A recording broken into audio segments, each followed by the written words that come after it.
Date, April 3rd, 1997. Survivor, Isaac Weinfeld. Last name at birth, Weinfeld. Interviewer, Francis Bach. City and state, Flushing, New York. Country, USA. Language, English.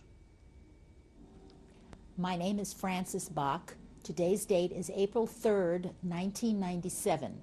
I am conducting an interview with Isaac Weinfeld. The interview is being conducted in Flushing, New York, USA. What is your name? My name is Isaac Weinfeld. Can you spell that, please? Isaac, I-S-A-A-C, W-E-I-N-F-E-L-D. And how was your last name spelled at birth? Weinfeld, Isaac Weinfeld. Was the spelling the same? In Yiddish it was Itzchak. But in the United States they call me Isaac. And your last name? Weinfeld, W-E-I-N-F-E-L-D. And when were you born? March 14, 1922. How old are you now? I am 75. Where were you born? Was born in Lodz, Poland.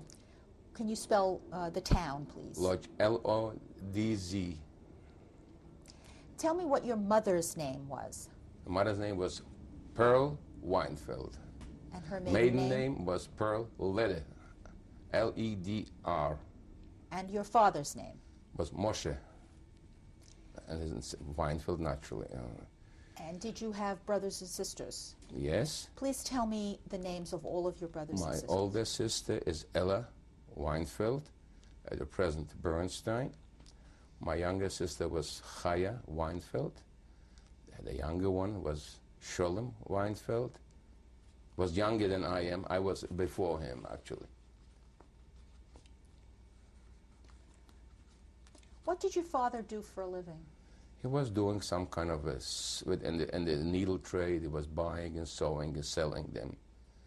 But I vaguely remember exactly what, because I was very young when he passed away. So I exactly cannot tell exactly. I know he was doing some kind of traveling around back and forth, and in the needle trade somewhere. What do you remember of your father? He was a tall fellow, traditionally Jewish, a little trimmed beard, not modern, very fine, soft-spoken gentleman, as far as I remember it. And he was a provider for the family. After he passed away, how did your family manage to get by? Yeah, my mother took over. My mother was a seamstress, and she took in some work into the house. And she was the only provider for a while, till my sister grew up a little bit. She finished school and she went to work. And then my younger sister grew older a little bit. She helped out in the house too. So it's what helped us out actually to survive. And then I finished school and I didn't get paid, but I learned a trade. What do you remember about your mother? My mother was a strong, beautiful girl, a beautiful lady, a strong character, just the opposite from my father. She was a good mother. What else can I tell you? What was the religious observance like in your family? A traditionally Jewish observance. We are raised in a strictly Jewish kosher home. We used to go to the shul. Even my father passed away. My mother made us go to shul. As a matter of fact, my mother had a wig on for a while, made out of her own hair. So it was strictly kosher and religious, actually. Do you remember observing all the Shabbat and holidays at home? Sure. We did observe. My mother lighted candles every Friday night, never lit a fire on Shabbos. It was a strictly observant house. But in a modern way, not fanatic as the other ones, but strictly kosher Jewish home, traditionally Jewish home. We observed all the holidays and all the feasts, or whatever it is, where they came up. Can you remember celebrating Passover? Oh, Seders? yeah. Oh, yeah. We had Seders. We had all the other Jewish holidays which were important to the Jewish faith. Oh yes, we had Seder. I used to be the older one. I used to make up the Seder because I went to Hebrew school till I started up public school. I went to Hebrew school, to yeshiva. I started yeshiva actually when I was 3 years old. Till about 7 years I was going to yeshiva. And then when I started public school, I used to go nights to Hebrew school, the religious school. Tell me about the public school that you went to. It was a strictly Jewish school. It was recognized by the government. It had all kind of teachers, but strictly Jewish kids went to the school. And what was the language of instruction? Polish. The Polish was Polish, strictly Polish. We had, as a matter of fact, we used to have religious instructions too once a week. A religious teacher used to come to school and give us instructions. Religious lessons. Did you associate with non-Jewish children outside of school? Oh yeah. We have a neighborhood. We lived in a mixed neighborhood. We grew up in a mixed neighborhood. All kind of had a lot of friends, non-Jewish. And what were the relations like with the kids? Not bad. Sometimes you had squabbles and sometimes a little fight, but nevertheless, we got along fine. We didn't belong to the same organizations. We didn't belong to the same church. We didn't belong to the same synagogue. But we used to go out and socialize with them. What kind of a house did you live in? We lived in a walk-up apartment. We had 2 rooms. There was no central heating there. There was a oven made out of ceramic. We had a kitchen which was fired by coal and wood. And this is the house we were living in. Were there other apartments in the house? It was an apartment house here with many more tenants living there. In the same building, we had a religious school. We had a little synagogue, like shtibul-like. And about 8 or 9 tenants in this house. There was no sewer system involved there. We had to bring water up to the 3rd floor. We had no facilities, which certain streets had. We didn't have any. So we had to bring up water up to the 3rd floor. Was there what we would call a bathroom? On the outside, it was an outhouse. Were there tenants in this house who were non-Jewish as well? No, except the janitor was living there. He was a non-Jew. It was a big place. There was a factory in it. There was a sweater factory on one side, I remember. There was a stocking factory on the other side. But the tenants itself were Jewish, most of them. The landlord was a Jew too. I remember his name. What was his name? Kuyavsky. Tell me about the Jewish community in Lodz. Yes, I can remember. It was a vibrant Jewish community. A lot of activities, a lot of stores, Actually, Jewish people in Lodz were representing all segments of the population. From carrying package carriers till coach drivers, shoemakers, carpenters, electricians, painters, tailors, barbers. In every segment of population, the Jewish population was represented. There was not too many rich people. Now 80% of the people were poor people. But somehow everybody lived, and somehow they didn't live on welfare, but they somehow tried to live and survive. Were there certain fields or occupations that Jews could not participate in? Yeah, like I mentioned before, a janitor couldn't be a Jew, a mailman couldn't be a Jew, a fireman, a Jew couldn't be. Even banks somehow were restricted. There were very, very few Jews were working in banks. So they were restricted. A fireman couldn't be, like a mailman couldn't be a Jew.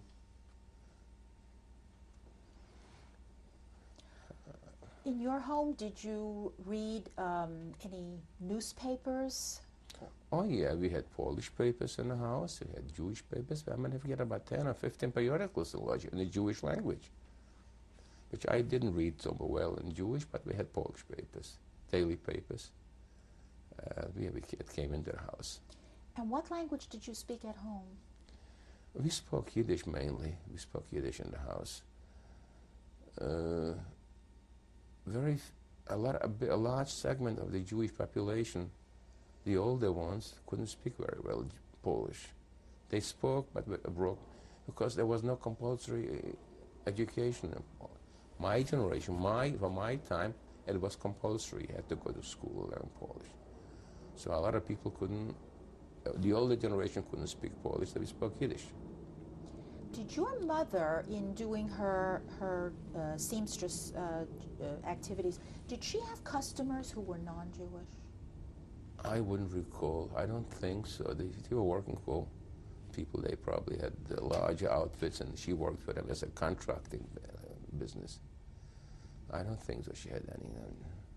I cannot recall it. I don't know. I don't think so. She had any. Did you? What do you recall about the Jewish culture in Lodz? For example, the theater. Oh music? yeah, there was a Jewish theater. I remember there was Philharmonic theater. I remember Mali Picon. I remember I was a little child. I was taken to the theater.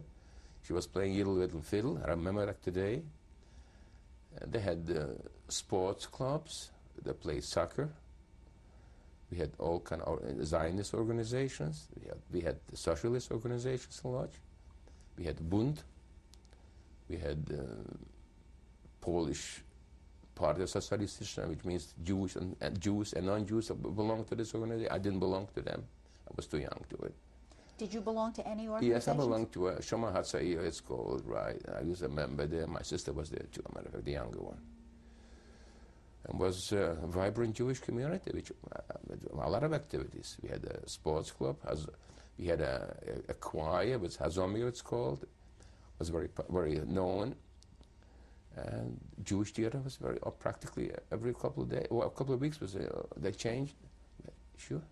Did you participate in sports? No, yes, I did. I played soccer very often. So after school, as soon as I came back from school, out I went. I remember in the beginning we didn't have money to buy a ball. We made it out of rags, and finally we somehow got a little bit bigger. And we bought a ball and we played soccer. Yes, we did. And then there was a Jewish sports place. It's called Żydowska Buda. And we used to go every Saturday. There were matches. There were soccer matches there. And right next to this place, they started to build a Jewish gymnasium. Unfortunately, they didn't finish it. And later the Germans took it over as Gestapo headquarters. Before we get to the invasion and the war, let me ask you about your younger brother. What happened to him? He was killed in 1933. They just happened to build a trolley section, this particular street where we lived. And he tried to cross the street. I don't know what happened. I was on the other side already. I didn't see. And when I turned around, I had a turmoil. And I came back, and he was cut in half till he lived there another half an hour. They took him to a hospital somewhere else. How old was he? 8 years. And how old were you? I was 3 years old.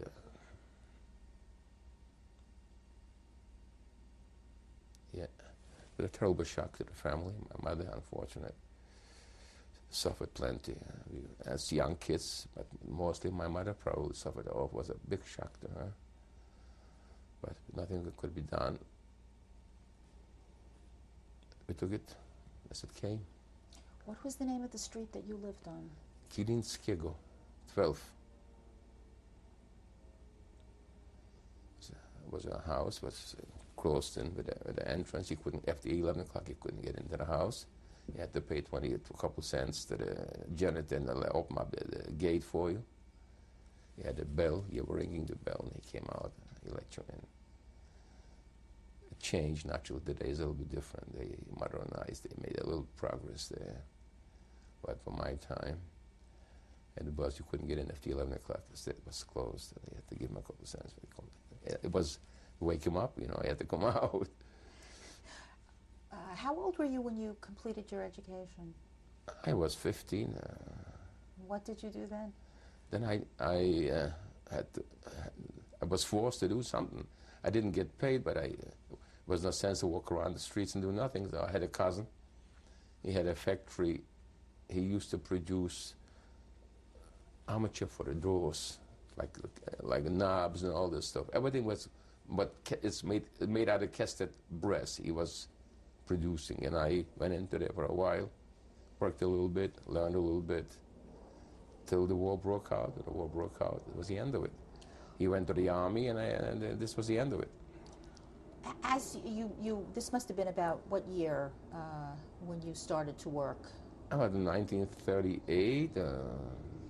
Were there any changes going on in politics in Poland? Were there any increasing restrictions? They had restrictions. Or anti-Semitism? It was. As a matter of fact, in my street, there were a couple stores. They had they sold cakes and all this stuff. The one accident where they killed a guy. I was sitting at the window. One of the guys through the window killed him. It was very bad, but a very bad outburst of anti-Semitism in Lodz. They boycotted the Jewish stores. The German propaganda penetrated very, very deep into the Polish soul. Poles participated, collaborated with them, and they were boycotting the Jewish store. What did you know about the political situation in the world, what was going on in Germany? Not much, but we read in the papers that the Germans started up with Gdańsk, actually, which I remember. They claimed that Gdańsk, Danzig, was a free state. The dispute started, actually, in Danzig. But politically, too much, we didn't know. I wasn't too much interested in it. We knew something is going on. What did you think when this wave of anti-Semitism began? It was disgusting, but we didn't expect such a tragedy will evolve from this. We figured it's some kind of an outburst, individual outburst of hooliganism, and as the history we knew that it did happen before too, and it probably would pass. It wouldn't have a longer duration. It wouldn't last much longer. It happens sometimes, but we didn't expect this will evolve to such a tragedy as we had to go through it later on. What were you doing when the war came? What do you remember? I was working. I was still working, running the the shop was running a little bit. I was doing. Then it stopped. We closed up everything. We wouldn't do nothing no more. Did you have any warning that there was going to be an invasion? There was no. I personally didn't know it's going to be an invasion. We didn't know. Then the papers. We did know a little bit that something is going to happen. He claimed Danzig. And all of a sudden it came unexpected. What do you remember about how the war began? I vaguely remember exactly how it developed, how it started up. I don't remember exactly how it started up. Were you aware of any shooting, bombing, anything like that? Lodz was spared from bombing. The only one or two bombs came in, not from airplanes, but shrapnels from cannon fire came in, and Lodz was not actually touched at all. One or two people got killed in the street where I was staying with my sister then. Two people got killed. That's it. But before, they had a lot of people. I mean, Poles were agitated, and they used to be, for instance, at 3rd of May used to be a parade in the street, and the slogans were "Jews kill the Jews, Jews to Palestine." I missed it before you asked me the question. It did happen. The Poles were very much agitated and very much involved in hatred against the Jewish people. But the signs, we knew that something had happened, but we didn't exactly. It came spontaneous. It came unexpected. They attacked. They crossed into Danzig. And politically, I don't remember much how it evolved, how it came to the outburst of the war. But I couldn't be able to describe you, which I don't remember exactly how. When did it actually hit you personally, the war? When the Germans occupied Lodz. When was that? They crossed in. It must have been in September 1939. I had a first experience. The Germans crossed in, and I crossed. I didn't know the Germans were holding traffic order, crossing this way, and we didn't have it before. And I tried to cross the street, and he kicked me. It was the first experience. And then later on, I couldn't walk in the street. They used to send out young Volksdeutsch in German with Polish origin. They had swastikas on their arms, and they used to pick up kids to work. And I had to hide. You couldn't show your face. Once because they detect you to right away you're Jewish. Are you? They took you to work. You had to scrub floors, sweep the floors, sweep the street, any kind of just to embarrass you, to do some dirty works, we never did before. Unnecessary, just to torture you. What happened to Jewish businesses? They were open for a while, but soon they didn't have no supplies no more. The bakeries were closed. As a matter of fact, they have an episode. I was standing in line. I was living here, and the baker was on the other side, a Jew with a long beard, and he was baking bread. It was already short. They couldn't get no bread, so I had to get up 4 o'clock in the morning to stay in the line. When I came to the window, a Polish woman came out, and she said, "This is Jude," and the German was holding order, kicked me out. I was near the window. I will never forget in my entire life, till the end of my life, this episode. I was standing near the window to get a loaf of bread, and she said to the German, "This is a Jew." She couldn't speak German, but she knew how to say, "To jest Jude," and they kicked me out. It was already when the Germans were entered occupied lodge. What happened to the synagogues? They didn't touch the synagogues. In the city, we don't know. I don't know exactly what they did to them. But there was one large synagogue in the ghetto area. They put dynamite and dynamited it, destroyed it completely. It's a very famous old synagogue. It's called Altstädtische Schule, it's called. They dynamited it completely to the ground. So there was no shul no more there. It was included, this was part of the ghetto already. And the other shuls in the city, we don't know. I don't know exactly what they did to them. But I might have gone to those churches. A Catholic church they used it as a storage for a barn for the horses. They did to the Catholics the same thing. But mainly was pointed to the Jewish synagogues and to the Jewish houses of worship. Before the ghetto was established, before people had to go into the ghetto, what were other restrictions or changes in everyday life under the German occupation? There was a limited, and we couldn't go out after certain hours, I remember.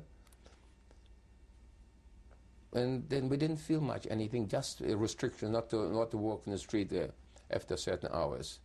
And then there was an order. As a matter of fact, they did something else, I remember, if I can recall. The Germans were going around to the Jewish stores with Polish police and fish out and see what's doing in the stores there. So either they took the merchandise out or something, but I cannot recall exactly what they did. But I know they go from one store to the other from the Polish police and register them or something. Were there already, even early on, people disappearing? As soon as the Germans came in, they did something. They sent some people away, especially the one which had nice apartments. They chased them out. Some of them disappeared. Never. We didn't know exactly where they went. They did, some people. They sent them away. We didn't know exactly where they sent them, but they did send away some. Did you have to carry special identification? Yeah, we had in the beginning we had the armbands with the yellow armbands with a star, and then we had a star here and a star in the back. When was that? Do you remember? Before we went into the ghetto, then we went into the ghetto. Before we had armbands, and then we went into the ghetto, we had stars on this side and a star on the back, a yellow star. Was there a time when the Germans actually changed the name of Lodz? Yeah, they did change. They included it in the Reich, and they called it in the Gauleiter, and they called it Litzmannstadt. They called it Litzmannstadt. It was included in the Reich. What do you know about the organization of the Judenrat, or the Council of Elders? This was created, I don't know, before the ghetto was closed in, or after. I'm not very sure when they organized this Judenrat. But I know they picked up one man, which is called Rumkowski. He was a philanthropist, actually, and he was in charge, and he took care of a lot of orphanages, orphan homes. And he was assigned to become the eldest of the Juden, the leader of the ghetto. His name was Chaim Rumkowski. He was an older man, impulsive man, a very arrogant guy. But nevertheless, this was his job to organize the ghetto and keep order. This is how it evolved, and it became a Judenrat. When was the first time that you personally heard or knew anything about a ghetto? There was an order given out that we have to leave to a certain time. I don't remember exactly the dates. It was in January or something. We had to leave the ghetto. How much warning did you have? We had a couple of weeks warning because we lived outside of the ghetto. So we have to leave this part and get in there. We couldn't find an apartment, as a matter of fact.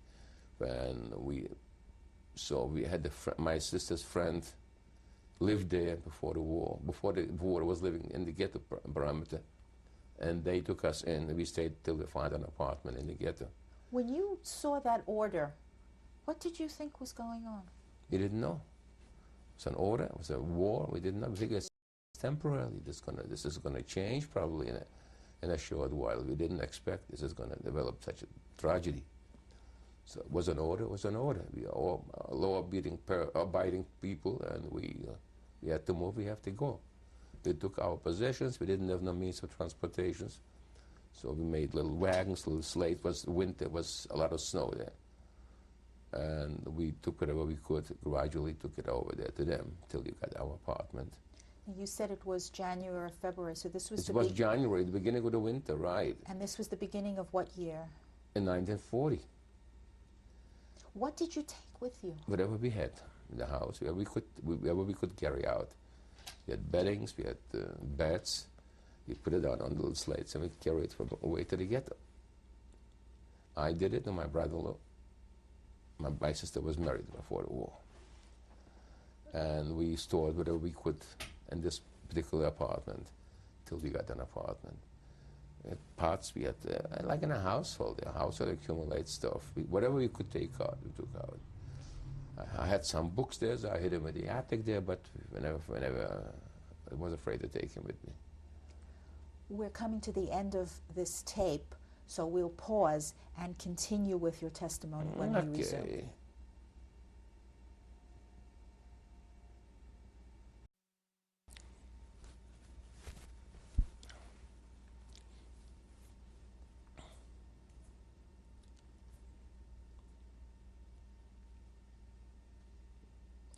This is tape 2 of an interview with Isaac Weinfeld. Today is April 3rd, 1997. When you were leaving your home to go into the ghetto,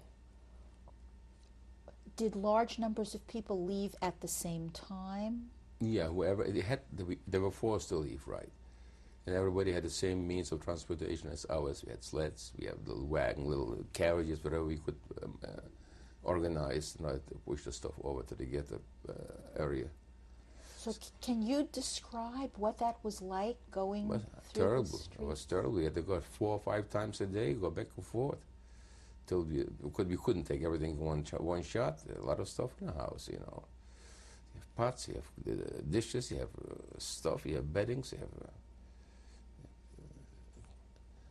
closets. We didn't have no built-in closet like we have in the United States. You have portable closets there.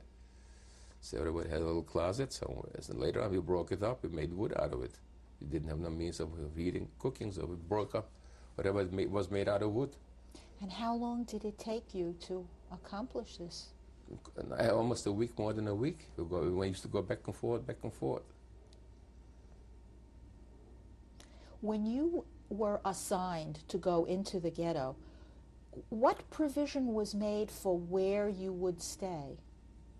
There was a committee they assigned somehow, but we had to pay money. There was a Polish family living in this apartment. They had to move out of the ghetto area, so we exchanged. We gave them some money, and they let us, and they kept the apartment for us. It was a large room, and I stayed with my mother, my sister, and the other sister with her husband, and then they gave us another couple in for temporarily till they find an apartment for them. And the same thing, the same conditions. There were winter. It was a terrible winter. What happened to the apartment that you left? God knows. I didn't know. Somebody probably took it over or whatever. Somebody moved in there. Tell me about the section of Lodz in which the ghetto was established. Why was it put there? It was downtown Lodz. It was a working class neighborhood. But they had weavers, they had all kind of, they had hand weaving machines, most of them. But every one of them was a poor section of the city, the poor section. This is why they designated this particular part for the ghetto, probably. Now, once you got there, how did you begin to go about setting up a life for yourself there? We had whatever we have surplus we lived on, and then later on they started to organize workshops.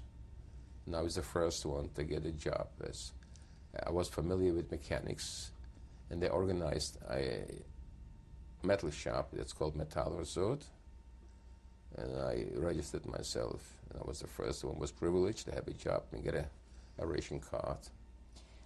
Were these shops organized by the Jewish Council? Right. There must have been a purpose. There must have been a demand from the Germans.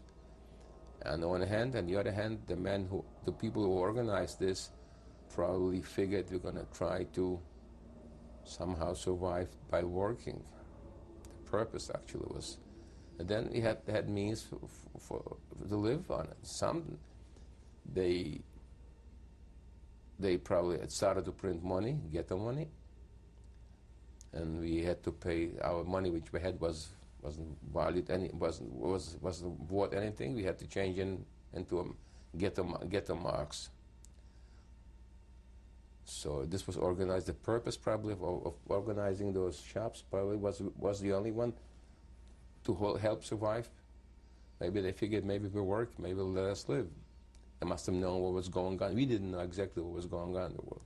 We figured it's like a temporary thing. It's gonna pass. The work is gonna go over. It will be over, and it will probably go back to normal life. They didn't expect it's gonna last so many years. So you got a job. I was a job as a mechanic. What about any of the other members of your family that were living Then with you? my sister, my brother-in-law was organized a settler resort. Otherwise, they made belts, all those things for the German army. And my brother-in-law was in this particular line. What was his name? Leon Verlege. And he became an instructor there. He was knowledgeable, and he broke in people which they didn't know nothing about it. And then he took my sister into work there. He took my mother into work there. And it was good because as soon as you started work, you had a ration card. What were the rations like? They had one bread. It's about 2 kilograms for the whole week. I don't know what the ratio is. It's about 3 pounds. That's 4 pounds for a whole week. And they were meager, very hardly to exist. Used to get decagrams of everything, a little bit of this, a little bit of hardly to survive. And we resorted to every kind of, we used to get the organized kitchens. In every resort, they had their own kitchen. They used to give us a soup. And I worked, they used to get a soup at lunchtime.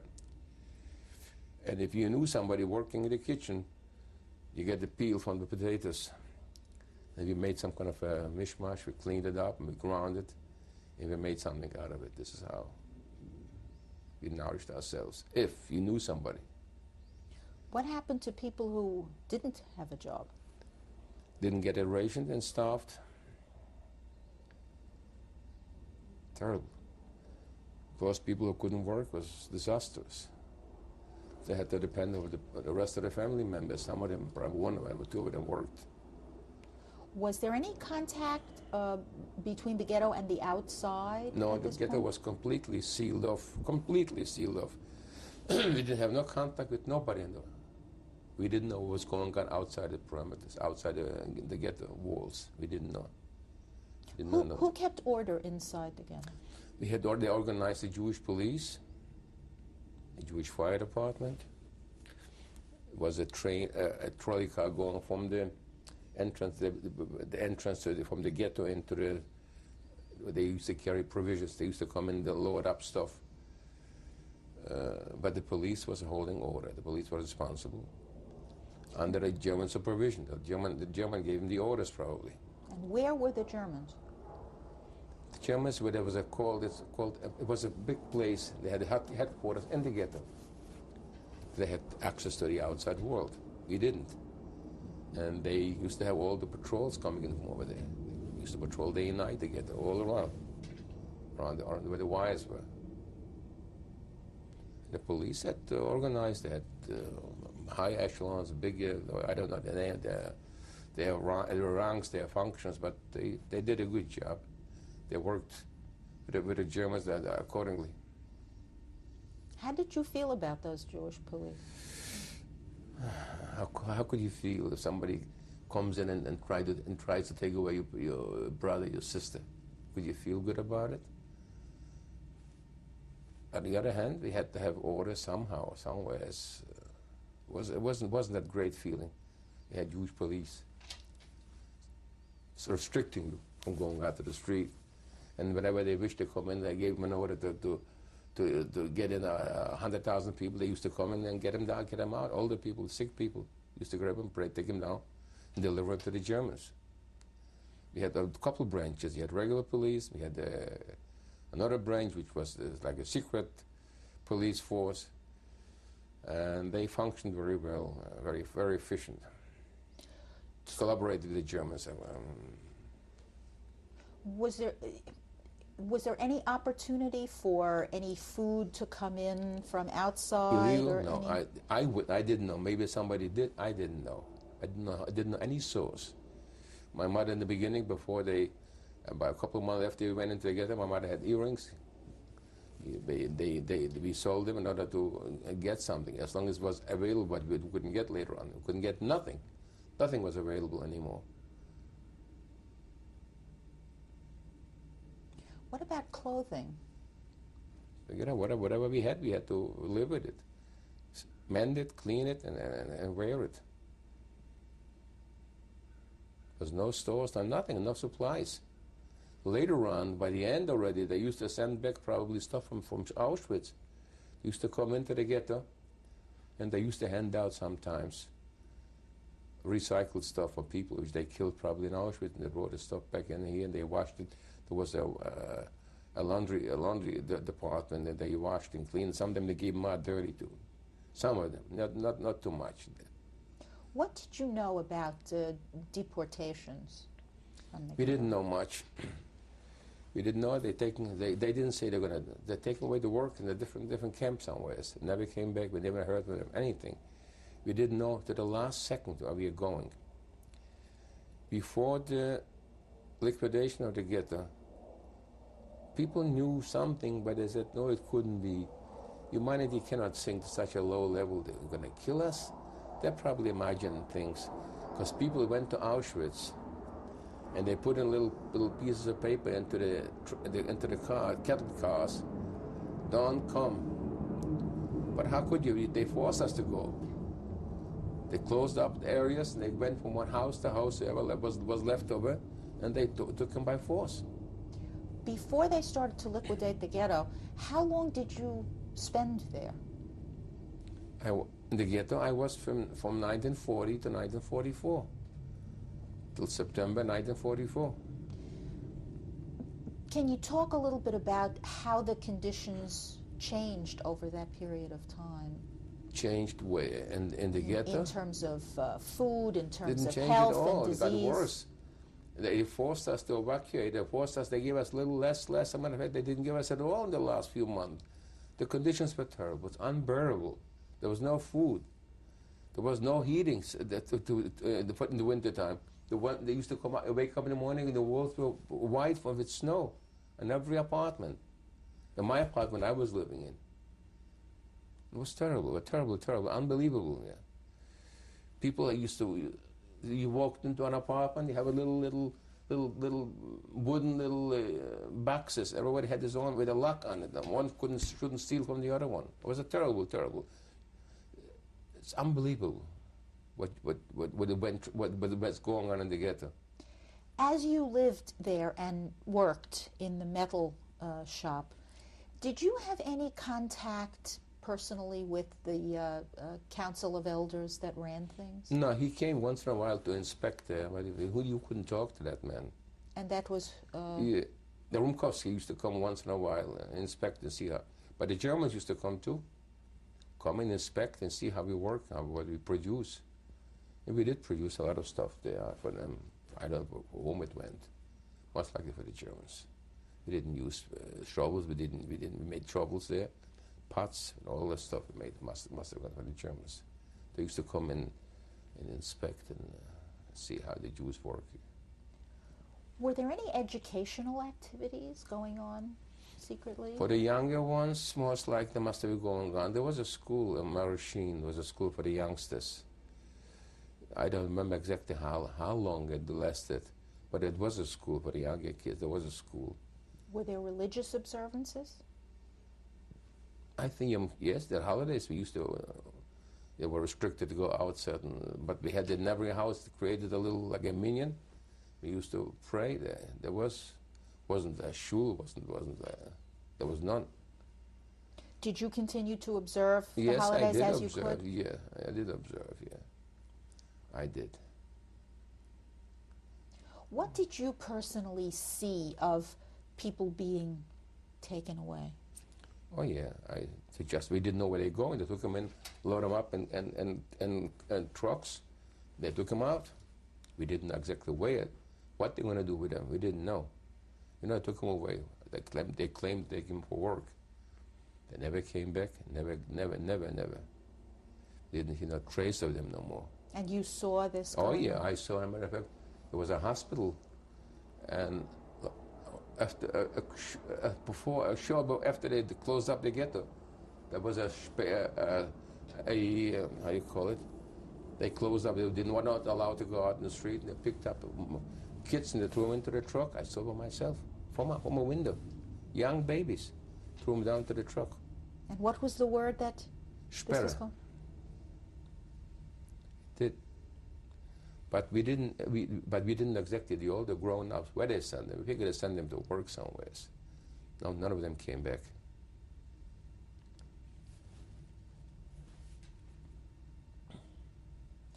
Did you have any warning about the liquidation of the ghetto? Warning. There was a rumor that they're gonna liquidate, but the rumor was they're gonna send us in a different ghetto. As a matter of fact, the German who was in charge of the ghetto came out once and said, and as true as I'm a German, you're going into a new ghetto. As a matter of fact, when we were transported to Auschwitz, they told us to take everything with us, pots, whatever possible things to carry with us, because over there they have no supplies of those things. So the propaganda, German propaganda, was so efficient, we didn't know where we were going. But we had a warning that said they're going to liquidate the ghetto. What did you know about other cities in Poland and the ghettos? We didn't know much. We were shut off from all the outside world. We didn't know nothing.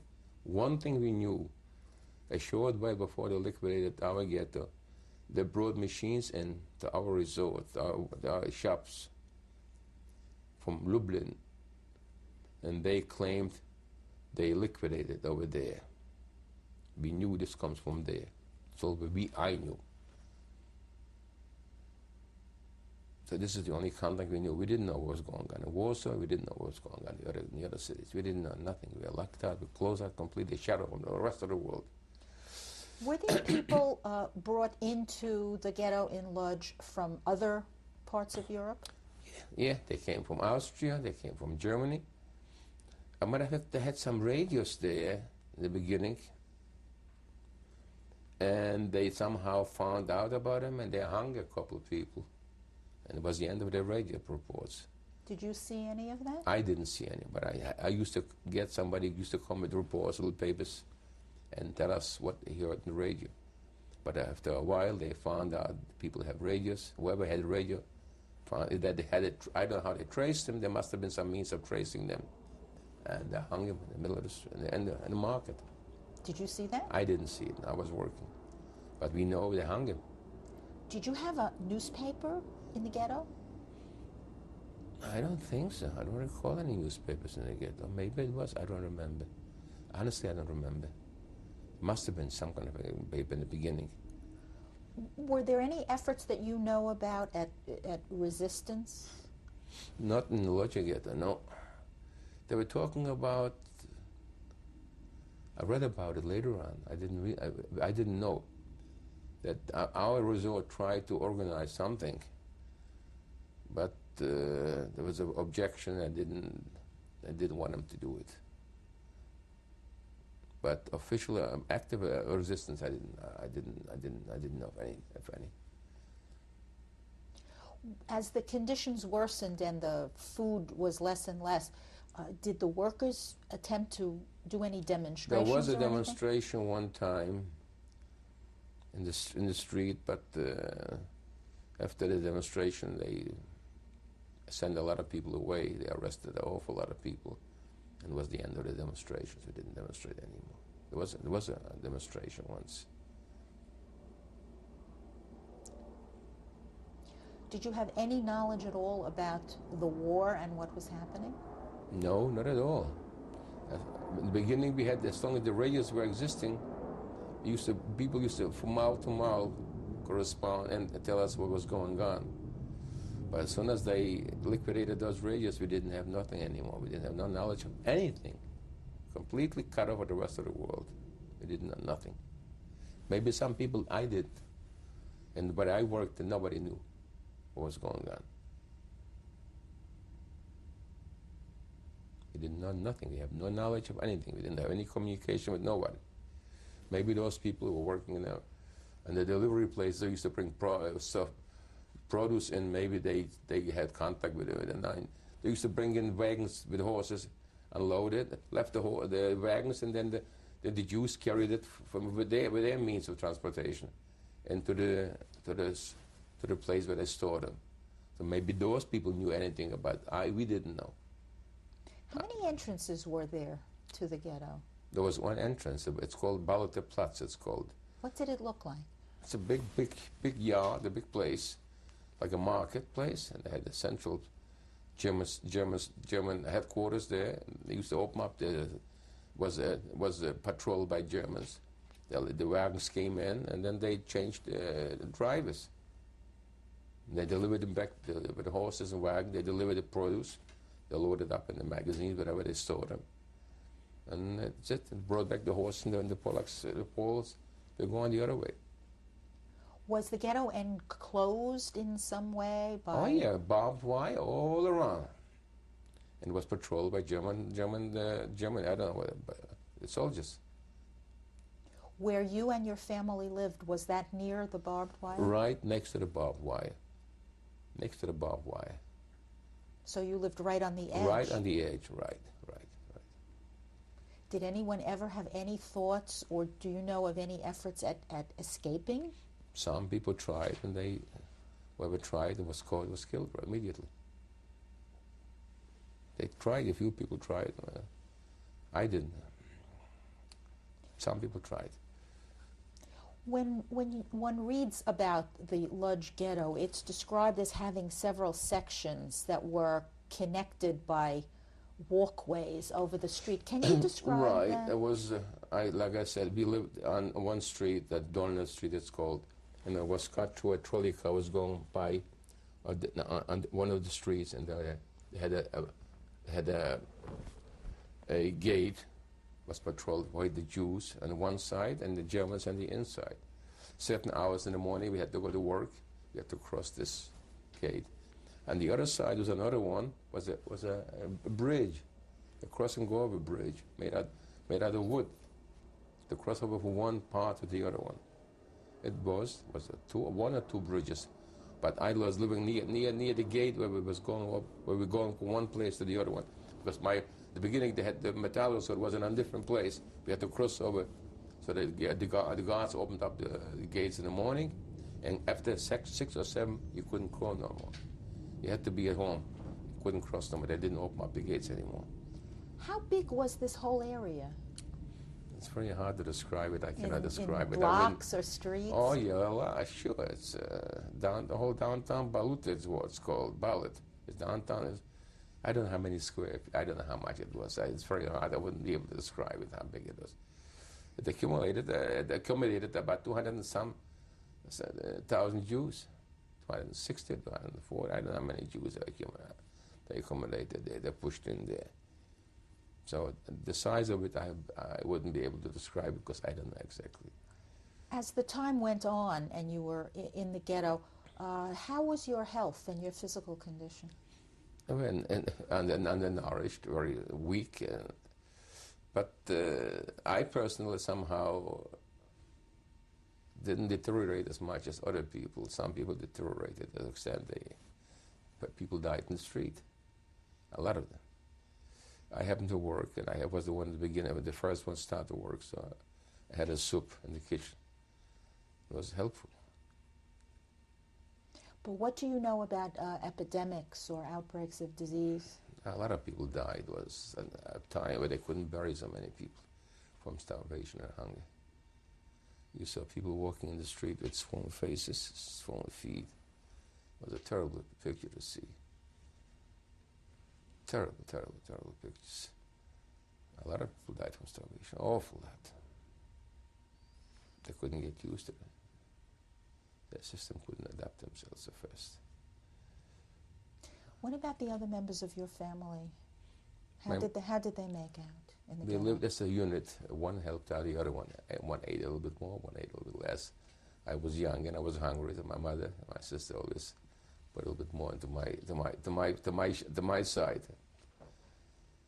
And I was in the beginning, I was the only provider, so as a family unit was somehow, so we'd be able to survive, but some people lived alone, single people. It was a disaster, I think. Some people didn't have no wives, didn't have no parents no more, and those people didn't survive. Couldn't manage. What about your sisters? My sister was living with me, my mother, my sister, my married sister, with her husband, and another party who moved into our apartment temporarily. So they all worked. My younger sister got sick. She was delivered into the hospital, and in 1941 she passed away. We don't know exactly what she had. Either she had a meningitis or something. Passed away. She was a young, beautiful woman. Did you yourself have any personal contact with the hospital? No, we worked. Did you ever go there? We did visit her once or twice. I was restricted. We couldn't get in at night. In the daytime we worked. But on a Sunday, we didn't work. Sunday we did work. Saturday we didn't work. We used to go up and see her. She was a couple of weeks in the hospital, like 1 or 2 weeks in the hospital. And all of a sudden we had a notice that she passed away. How were people buried? Where? They had special division from the buriers. They had the little wagon, and they pushed them. They brought them over. At the beginning, they had a horse and wagon. Later on, they had it brought, pushing by human beings and by horses. There was someplace in the ghetto Oh, that there was was made a as a cemetery. cemetery? It was a big cemetery there. Before pre-war, was They're just part of the ghetto. I visited it now after the war. After 3 years ago, I was in Poland. It's this desecrated, they'll neglect it. Terrible, terrible, terrible. But it's an old cemetery there. It's very old. They're trying now to reconstruct this and fix it up a little bit now. There's a guy in Germany which sponsors this and spends a lot of money in order to clean it up a little bit. Let me take you back to the time when you began to hear rumors about liquidating the ghetto. What did you think that meant? What did you think would happen to you?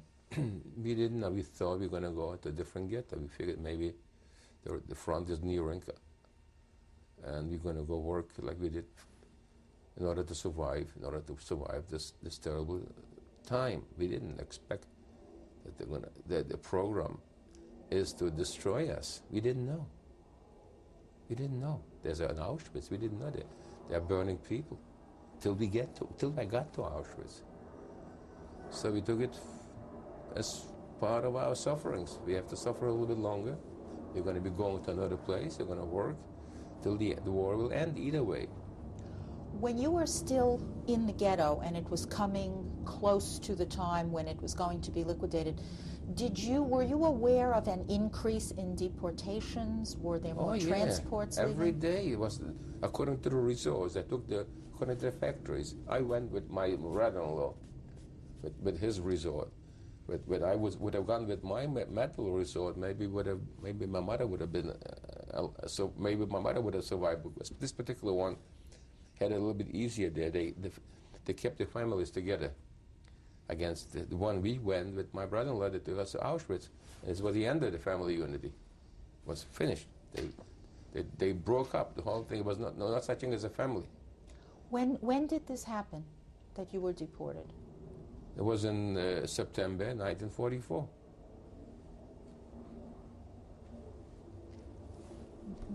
What do you remember about the day? How did that?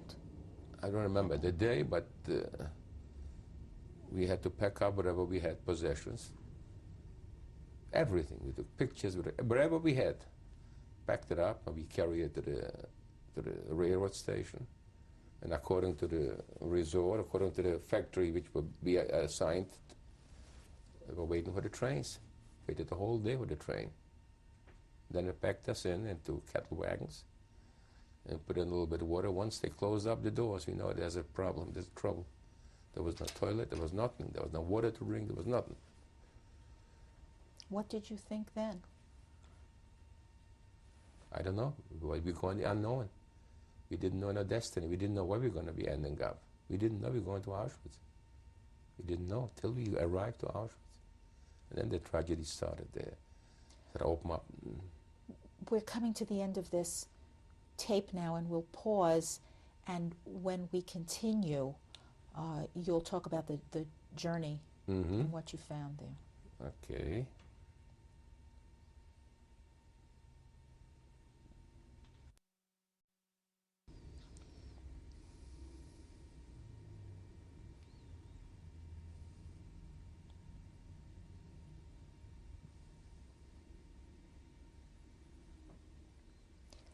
This is tape 3 of an interview with Isaac Weinfeld.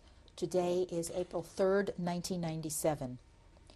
Before you talk about the deportation to Auschwitz, let me ask you about earlier deportations and how that worked and what happened to you and your family. And they did several times. They called it a sperre. They closed up a certain part of the ghetto.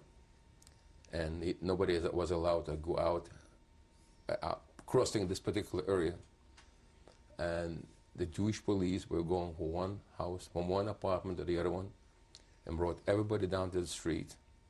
And they lined up everybody. All their people that didn't look too great, they took them away, they pulled them out of the line, and this was the end of it. This is how the procedure, this is how they worked. Were you or any members of your family ever involved in such a selection? Yes, my mother was involved in it. And by sheer miracle, my sister happened to know this was going on. And the German somehow looked on the other side. And my sister pulled my mother back into our line, and this is how we saved my mother the first time. So this was going on week after week, and we knew there's a sperre, but there's a lockout. We knew something is going to happen. So this is how the selection process This is how worked. the selection process worked in the ghetto, right? And the Jewish policemen, were they always involved? Yeah, they gave them orders to do it. Yeah, they had the orders from the headquarters. The headquarters gave them. They had all kind of ranks in the police department. So it came from the higher ranks, and they got orders from the Germans. And Rubkovsky, naturally, he made speeches that they have to try to cooperate with him, and he's trying to save the ghetto. In the meantime, the Germans asked him to deliver people, and he delivered. Certain contingent, a certain amount of people he had to deliver. Finally, it came to the moment when they're asking for the kids, for the children. It was the worst thing in the world, and he did. He appealed to the people, bring me the children. What he had in mind with it, nobody knows exactly what he had in mind. He had in mind to save the ghetto, to drag out till the end of the war. Maybe he knew more than we know, but nevertheless, it was the biggest crime he committed by asking to give him the kids. But this spirit was going on like this. They used to close up a section. Nobody was allowed to go nowhere. And the Jewish police came from one house to the other one and took people down by force, forced them down and stand in the street. And they went through whatever they didn't like it, pulled them out, and that's it.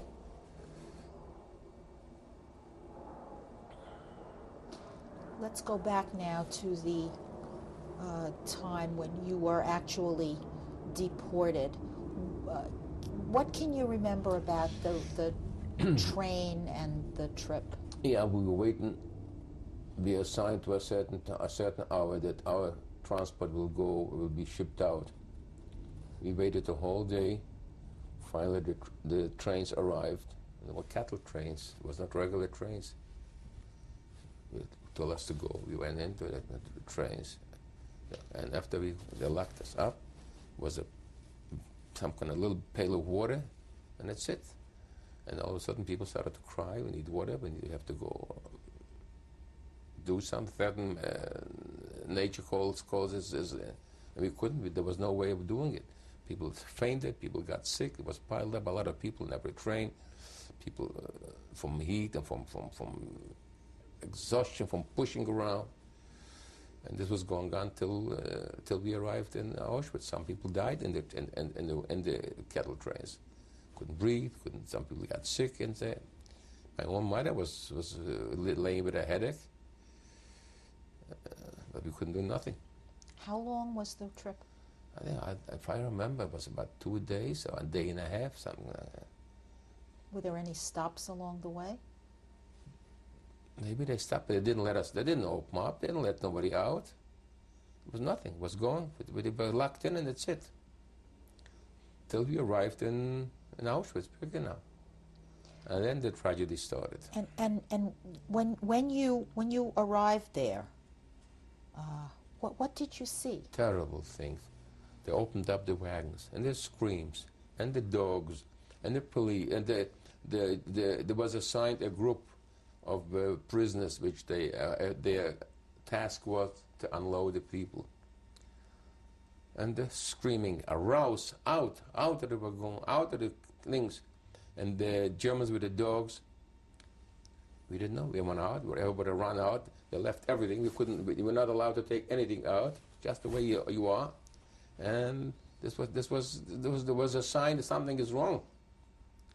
But we still didn't know that we're going in to a camp with crematoriums, with torch. And then they marched us. My sister, I had about 5 or 6 aunts with children. They didn't want to part with the kids.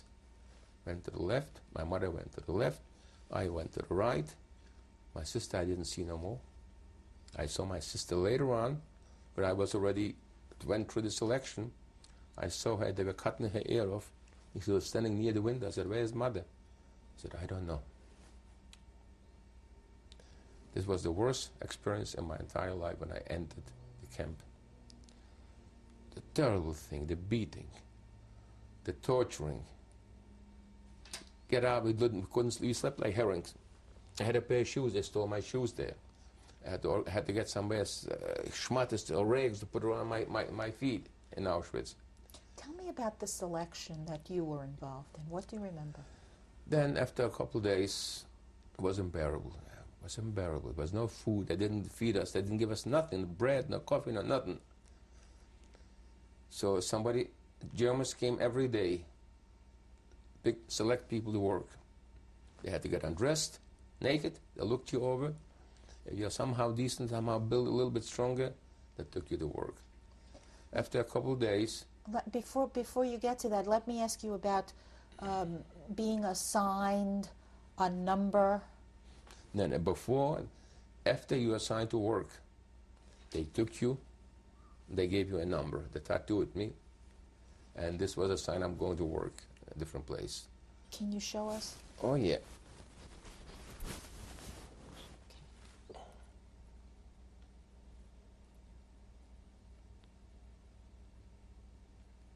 Can you read the number? B6426.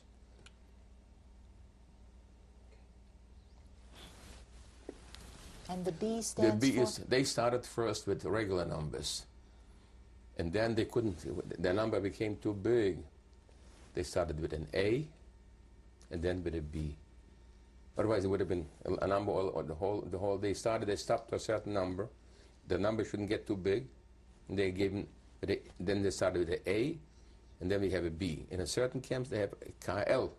Certain people have a different marking. This particular one has regular numbers, 1 to I don't know how many, 100,000. Then they invoked an A, and then they marked a B. The B was the last marking. So then you actually went through 2 selections, one when you first arrived, and then another one later on. Another one arrived when they picked me to work. Okay. During the selection was terrible. Mengele, I didn't know this is Mengele. Well, an assessment came in there. We were all undressed. He had a stick in his hand with white gloves, German uniform. He was whistling operas. I didn't know. And then I saw people going to the left and going to the right. Boys which worked with me in the same resort, young fellas. They used to give them, they went also to engineering school before the war.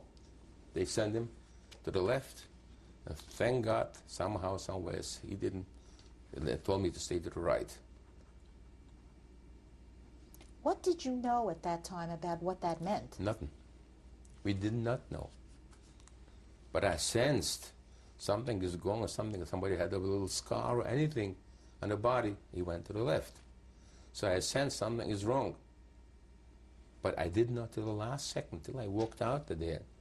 Then I encountered a man, was an old timer there. He was there already a while. So he asked me, "Where are you coming from?" I said, "I'm coming from the Lodge Ghetto."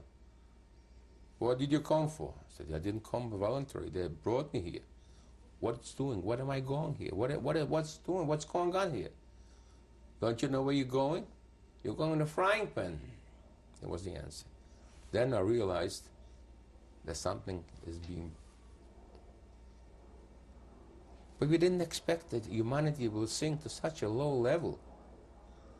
That people will destroy people for no reason at all. We didn't commit no crimes at all. We trusted the human beings. We figured it's a war. It's going to pass by. We didn't realize that this is not an outburst of hooliganism. It's a national policy to destroy a people. But we didn't know. We didn't know about it. I didn't know. Maybe some other people knew. I didn't know. So did my family, my friends. We didn't know where we were going till the last second. Till we saw the fire. I smelled some feather smells, but I didn't realize it's burning people, killing people. When this man told you you were going into the frying pan, did you understand what that meant? Not exactly, momentarily not. I figure he's some kind of a low life or something. We didn't know. Then realized when I was a couple of days in the camp there, before I went to work, they told me, they're killing people. There's a crematorium. They're gassing up all the people. Then I realized my mother probably went there with my aunts, my cousins, with small kids. I had about 15 or 20 members of my family came with the same transport with us. None of them survived except three cousins, my sister and I, from the whole family. Nobody else survived. They're healthy, young people. My mother was 48 years when they took him and gassed her and burned her. 48 years. So many. My aunts, I had cousins, younger ones, 30, 35, 32, 28, with young kids, babies. 3 years, 4 years, because the babies were born before the war, before the ghetto was closed. They took him, they didn't want to part with the babies, so they went with the babies to the crematorium, probably. And it was a terrible experience. This is the worst thing. First of all, we parted. We lost. The whole family structure was destroyed, was parted. We didn't know. We didn't have nothing no more. No means, nothing. And naked, like a newborn baby. It was the worst thing in my entire life. I had to cope later on with the survival. How long were you there? In Auschwitz, I was about 6 days. And then I was glad, finally, I got out of this hell. It was terrible hell. They were beating every night. The guys came in with sticks and were beating over the heads. Bring out your gold, bring out your diamonds. They get them out here, bring them out. Who had diamonds? Who had gold in the ghetto? And the people who were doing the beating? Some of them were our own. Unfortunate. Were you issued a uniform of some kind?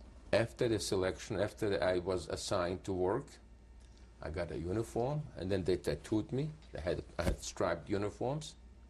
They tattooed me, and the next day they came with a truck, loaded with SS gas, and they took us to Jaworna.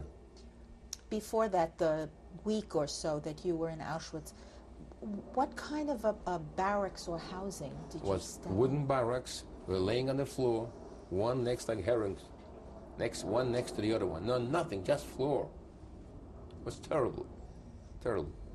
It wasn't organized. It was the usual. They didn't give us. Finally, then the second day, the third day, they came. They gave us a piece of bread and a little bit of coffee. This is what I survived a couple of days.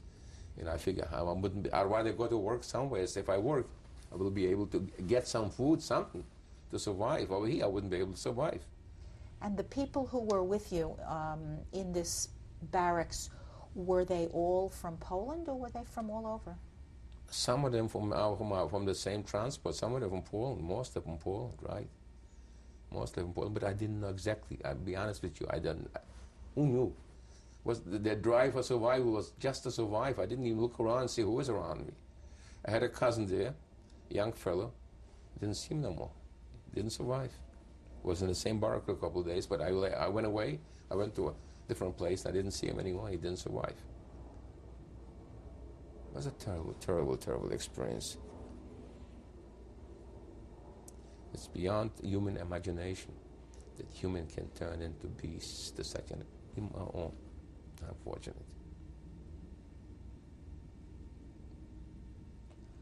When you were selected for work, did you know where you were going? No. You're going to work? Going to work? I said, fine, I'm going to go to work.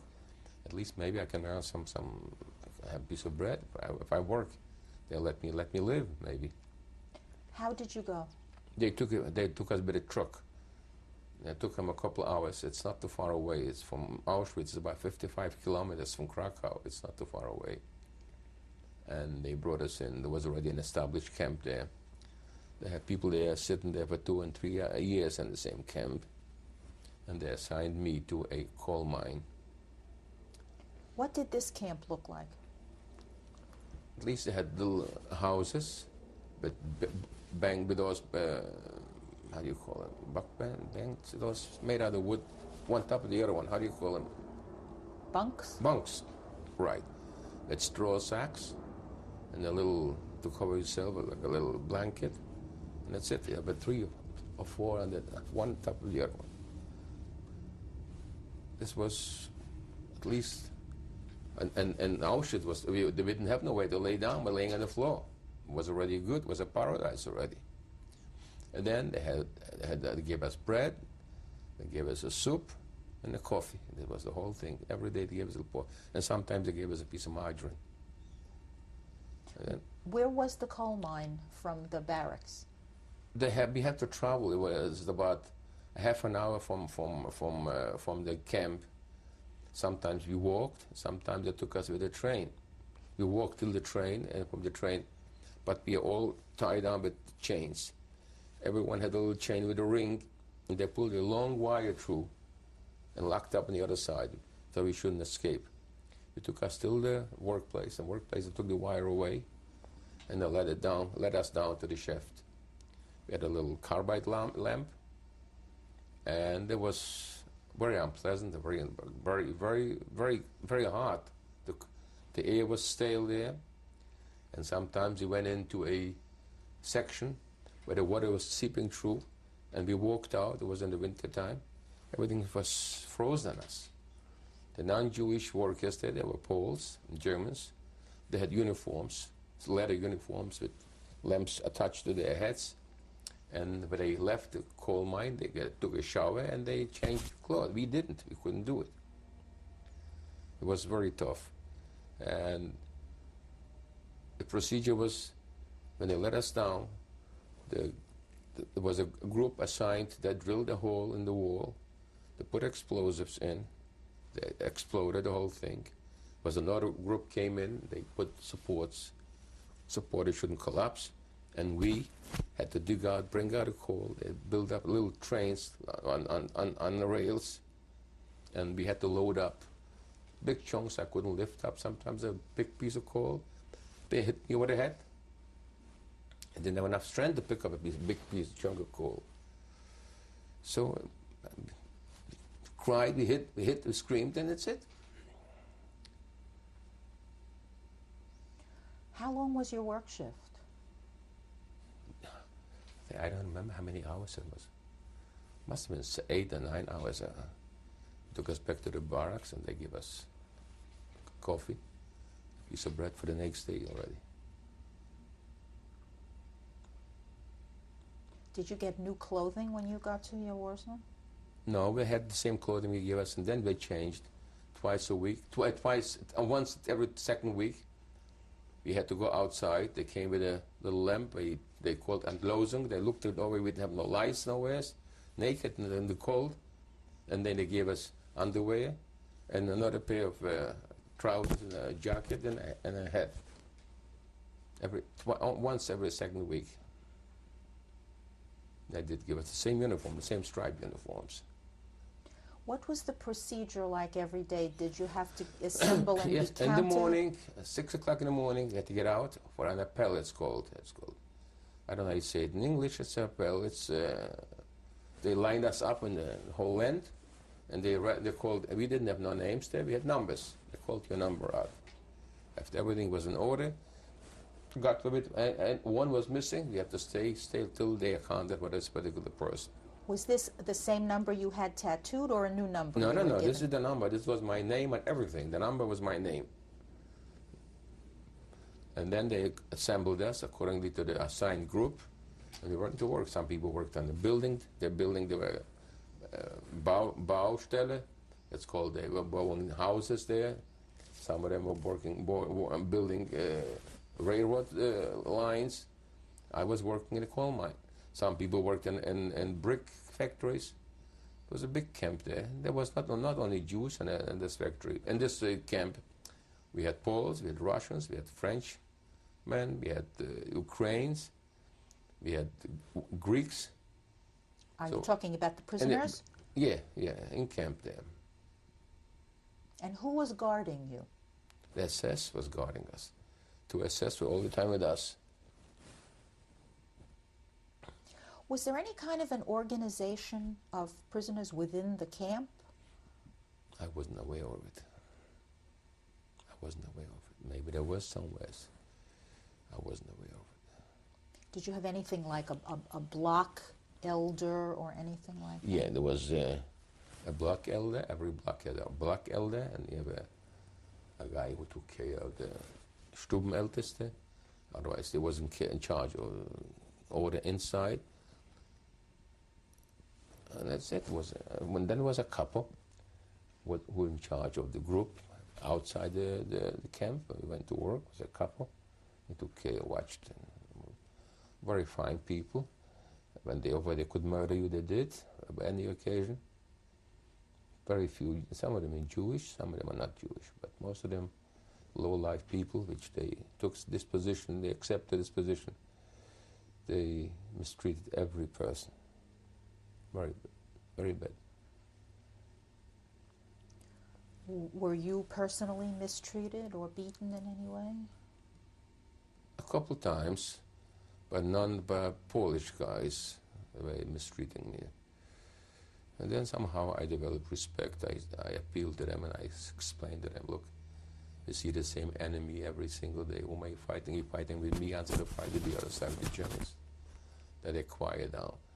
But there are some people who couldn't express themselves. And some of them they killed on the workplaces. Unfortunately, they killed. Did you see this? I saw it myself. I once worked, one day they took me out of a commando. We're cleaning up a place. There was wood things, logs came in and we had to carry them from one place to the other one. And there was one guy from my town. He had a little store, he used to sell coal to fire it out. And the assessment didn't like him. So he said, come here. Took his head off and threw it there. Go ahead, pick up the head. I didn't know him, nothing, he was walking. They took the gun, hit him right here, cut off this part of it. And I was the one which helped carry him home. For no reason at all. So many episodes happened many, many times. This was the army, it was an assessment. But many Poles killed Jews for no reason at all, because he didn't like him as he was a Jew. Poles had a little bit better than we had. They get packages, they used to get packages from home, they used to get letters. We didn't have, nobody sent us anything. So they were stronger, and they felt that they have more right than a Jew. They felt superior by right. Poles. A Jew has right, faultless. What was your food like? We saw bread in the morning, and at night for the next, I had to hide my bread because people used to take away when you didn't watch. I slept on it. It was a piece of bread and a coffee. And at lunchtime they brought a soup in. And this was rotoy, and the same thing again and again and again and again. How long were you there? I was in Jaworzno. I was till January, I don't remember, it's the 20th, after Christmas, I know.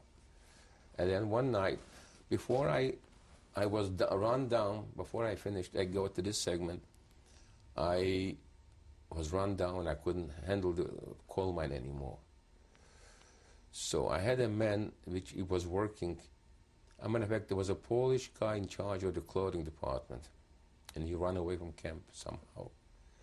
And they assigned a man from my block, a Jewish fellow. His name was Chapka. He was an intelligent man. He spoke French, and he spoke German fluently. And they assigned him to take over this task. It was a privileged job. Why? He gave out clothes.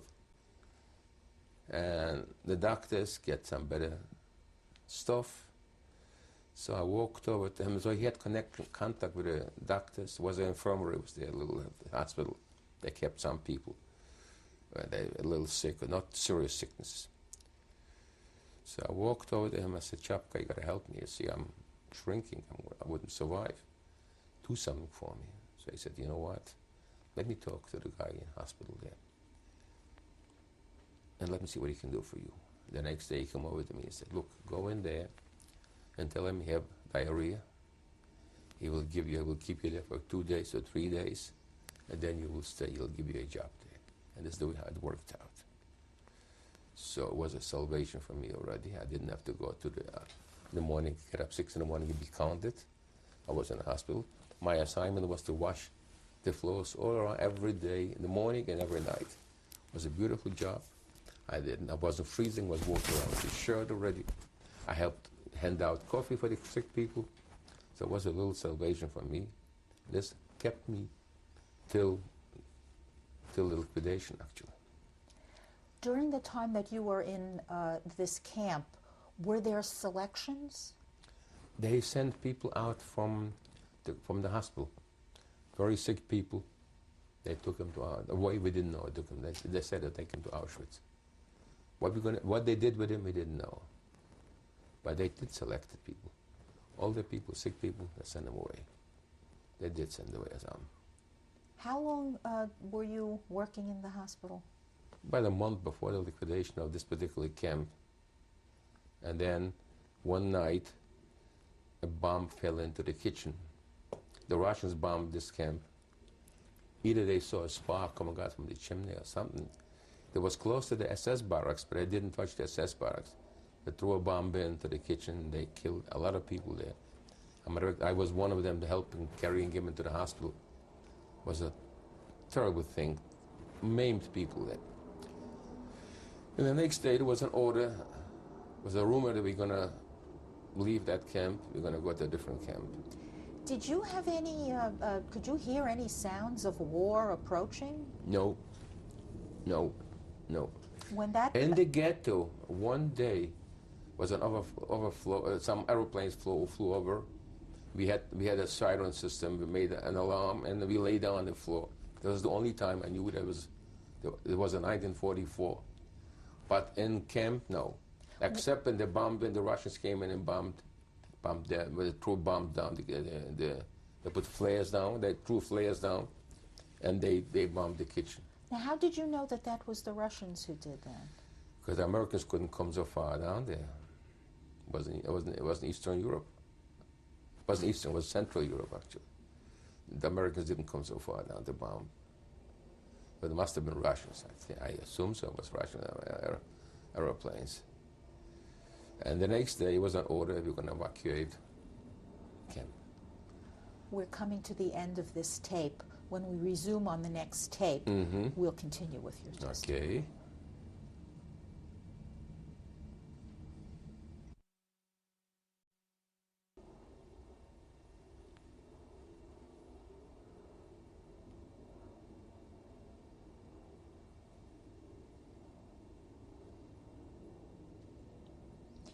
This is tape 4 of an interview with Isaac Weinfeld. Today's date is April 3rd, 1997. You have said that the order about liquidating the camp came in January. So what year are we talking about now? 1945, all right. Tell me, how did you know what time of year the date was? We didn't. I figured it out after my liberation. We didn't know exactly what date it is, what year it is. We didn't know. How did you figure out the time? It was, the camp was a mixed camp, wasn't exclusive Jewish. They had all nationalities there, and the Christian and the Germans decorated their barracks with Christmas ornaments, Christmas trees. And this is how I knew what part of the season, part of the month it is. Exactly, I don't know the date, but around there, the ornaments were still there when we left the camp, as a matter of fact. So this is how I gave me an orientation point where we are, which part of the year it is. It was winter, actually. It was snow. Let me ask you this. You say that the Christians were celebrating Christmas. Was there any effort or attempt on the part of the Jewish prisoners to pray or celebrate their religion at all? There must, maybe they did, some people did individually pray, maybe, which I wasn't aware. I was not. I was completely away from all religious beliefs because I asked, where is God? Why did it happen to us? So I wasn't actually participating in any. There must have been some people which did practice some prayers or some other things. I was not. I didn't. I was completely resigned, and I completely gave up the belief in God because if God allowed this to happen, There's no God, probably.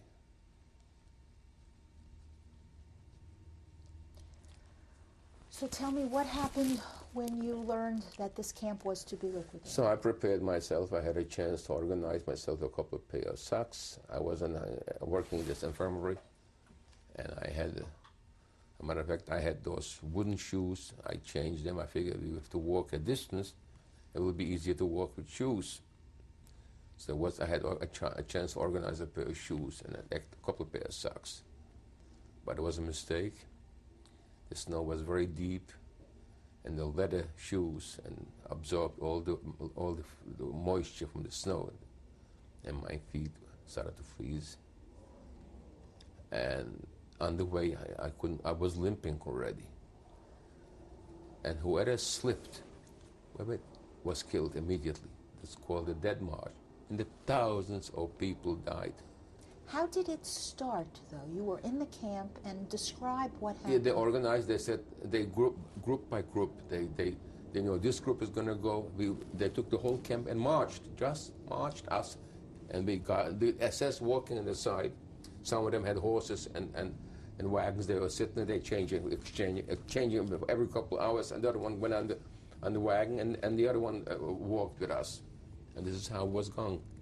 And the thousands of people, they accumulated from all the camps, from all the surroundings. They probably evacuated them. Because they came from Auschwitz, they came from the surrounding camps. There must have been more camps where I didn't know. And they were marching and marching and marching. At night, they pushed us in somewhere in a place where a barn or somewhere, and we stayed overnight. Until before Gleiwitz, I couldn't walk no more. What was the weather like? Winter, snow, I don't know how many, till knee-high snow. It was terrible there. There was no food. I ate snow the whole time, and my face was broken out with sores from the snow. Do you know how long you walked? I don't remember exactly, a couple of days and a couple of nights, till we reached, and I couldn't walk no more. Then two kids came over to me. I don't know who they are. I wish I know. One took me by the hand, the other by the hand. And they said, "You must live, you're young." They took me till Gleiwitz. In Gleiwitz, I stayed one night, and then the next day was another order to go farther. And we reached Blechhammer.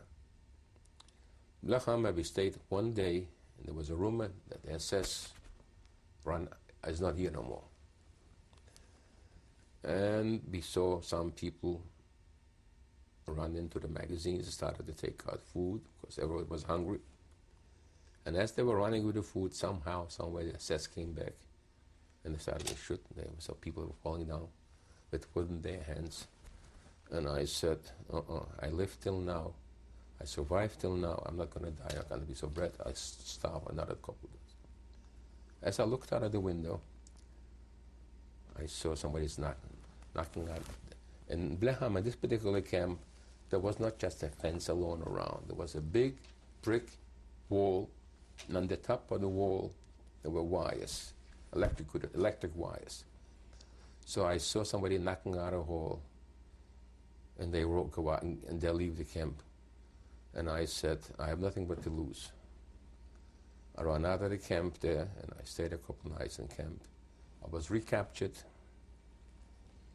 and ended up in Bergen-Belsen. And what was your condition like at this time? You can imagine, I was all the way down. I hardly lived.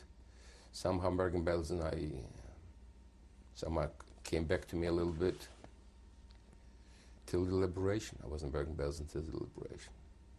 I was liberated in Bergen-Belsen. Then I was united to my sister. I found out my sister's alive. How did that happen? People came back and forth. They started to commute.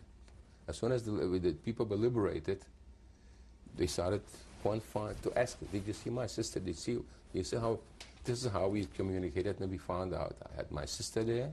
Where was she? In Bergen-Belsen. She was in Hanover, not too far away, not too far away from there. And she ended up, in the last days, they brought her into Bergen-Belsen. I didn't know she was there. I had two cousins there too. And this is how we united in Bergen-Belsen. And then over there, I got sick. I developed pneumonia. I ended up in a hospital. Stayed in the hospital a couple of weeks. Came out of the hospital. I was very weak and run down. And we found out there is a transport. Swiss people will absorb a certain amount of young people. I was a little bit older than the rest of the group, but my sister knew somebody in Joint Distribution Committee, intervened, and they let me go to Switzerland with this transport. I figured it's still better than to stay in a camp if you have to wait for a kitchen soup and wait for a package from Red Cross. So I figured I have a chance, I'm going to go. We went to Switzerland. I stayed in Switzerland in Davos for about almost a year. How did you live there? How did you support yourself? There was 3 organizations which they undertake to support us.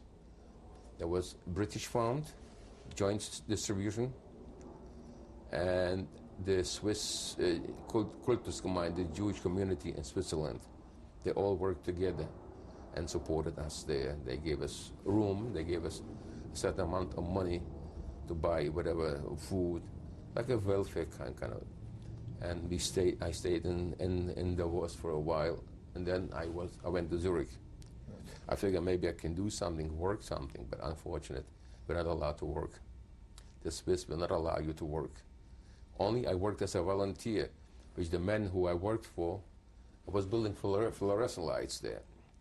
And they gave me a couple dollars, not officially, pocket money. I was not allowed to work for. And every couple of weeks I had to go to the police to prolong my working permit, to work as a volunteer, not as a paid worker. I was not allowed. So I stayed in Zurich for about 4 years till my papers came in from the United States. And from there I emigrated to the United States. And when did you come to this country? I came here August 4th, 1953. Were you with your sister this whole time? I came here, was lucky, my sister, that's right, I came straight to my sister. And when did your sister come here? My sister came here in 1948. She was established here, her husband already had a job. As a matter of fact, they bought a little house, as a matter of fact. From the meager $35 or $40 a week he made in those days with a lot of money. And she had a child, I had 2 kids already. They bought a little house, a 6-family house. And when I came, they gave me their bedroom and they slept in the living room. And I stayed there till I got married from the house there. I was a lucky one. My sister was very good to me. So I was my brother-in-law. And then I got a job, started to work. And I was able to pay him some money weekly. And I was happy that I could do it in order to support myself. Were you already able to speak English when you came here? I spoke a little bit better English than the average ones which came from the other side. I got a job also in a factory. They made certain little machines there for the needle trade. I worked there for a while, and then I changed my job. I worked in Manhattan in a diamond tool company. They made diamond tools. I worked there for about 1.5 years. And then I finally decided to go on my own business. And then I met my wife, got married. And what was your wife's name? My wife's name was Molly Goldenberg. She was born in Philadelphia, was an American-born girl. She had her parents here, grandparents here. And we have produced 2 lovely children. Unfortunately, my wife passed away 1.5 years ago, December 95, I'm sorry, 95. She had suffered from a dreadful disease. She developed diabetes. She lost 1 limb. And the other one acted up, and they took her into the hospital. And somehow, either they over-medicated her, she developed a cardiac arrest. I took her in Thursday night Friday night, my daughter was up till 12 o'clock. She had a night shift. And she spoke to her mother, and she said, Michelle, go home. Daddy's alone in the house. I'm fine. And the next Saturday morning, about 11 o'clock, the doctor calls me. Mr. Weinfeld, your wife turned to the worst. I said, what? What happened? Till I got to the hospital, which is only 7 minutes away from here, she was dead already. Yeah, I came here. I went into my, like I said before, I went into my own business. We struggled. But it was bearable. You bought a house. My kids, I have an education. My younger daughter still goes to school now. Tell me the names of your children. My older daughter's named Penny. She's married. She has two lovely children. She's married to a fine man. Her name is, at the present moment now, her married name is Ross. He has a fine husband and two lovely children. They live in Jersey. They have a home. My younger daughter works part-time in a hospital and part-time goes to school. She wants to become a biology teacher. And her name? Her name is Michelle, and I hope she will accomplish it. I'm supporting her as much as I can, even if she's already 30, but nevertheless, it's never too late to learn. And I told her, as long as I'm alive and I have a roof and a piece of bread in the house, you go to school. And that's what she does. And I hope she will accomplish her destiny, she will achieve what she wants to achieve. Did you ever go back to Lodge? Yes, I was there 3 years ago with a friend of mine. We spent 8 or 9 days there. It wasn't such a jolly experience. I was terribly disappointed that hatred and anti-Semitism is still alive, widespread. Even there are very few Jews left over. As a matter of fact, I couldn't find a Jew there. So I went over to the secretary in the hotel, and I asked her, I said, I know there's not too many Jews left over here, but maybe you know there's some kind of a committee, some kind of a organization or something, institution, a Jewish institution. And she said, yes, wait a minute, let me look up in the telephone book, and I give you a telephone number you can call. It was Friday night. I said, tomorrow? Yes, they're going to answer you tomorrow. I called, nobody answered. So I said to my friend, he's not from Lodge, he was not too far away from Lodge. I said, Mauro, you know what? Let's go over there, let's see what's doing there. Maybe I'll find somebody there. We came to the place there, we walked up, there's a little sign, a Jewish committee. But in the yard there were graffiti with swastikas and Jews to Palestine and all kind of anti-Semitic slogans. Nevertheless, we couldn't find nobody there. I said, Maury, let's walk a little bit in the street. Maybe we find an older gentleman. Maybe he will know. And older young ones don't know about. I saw a man walking there with a pre-war suit and had a hat on. So it was in April. So I asked him in Polish, maybe you know where there's some kind of a Jewish synagogue or some kind of a Jewish institution. So he said in Yiddish, you want to go davening? This is how I met the first Jew in Lodz. So he took us in. There was a little shtibel, a little small synagogue, very tiny one. Maybe 10 or 15 people there. Old, broken down people. They had prayers, they had a service there. They gave me an aliyah, they gave my friend an aliyah. And after the davening, after the prayer, they took out a piece of cake and a little bit of vodka, and they sliced tiny little slivers, tiny little pieces to make kiddush. And I couldn't take it. I didn't want. I said, no, thank you. I don't want to know. So he took this piece and gave it to another guy and said, take it home for your child.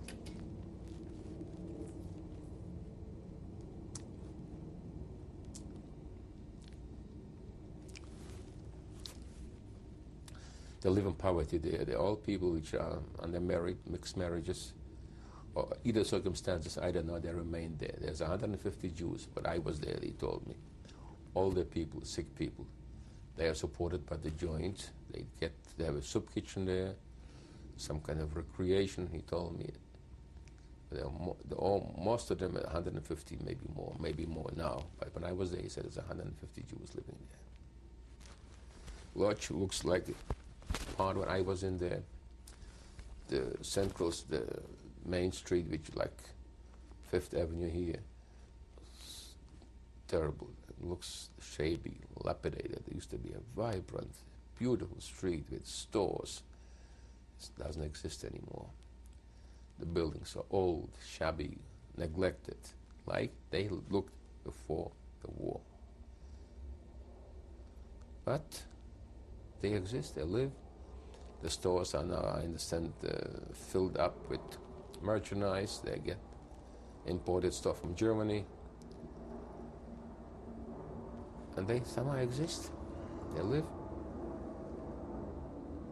Lodge didn't change much, except in the areas where the ghetto was built. They built new houses there. I couldn't find a single street there where the ghetto was. Everything is built up. They have little parks around there. They have small walk ups there. Everything is changed completely, this particular part. But the old part of the city, the central part of the city, looks exactly like when I left it. Except the house I was living in, it doesn't exist, doesn't stay no more. That two ends living in two houses, also they demolished them. They don't exist anymore.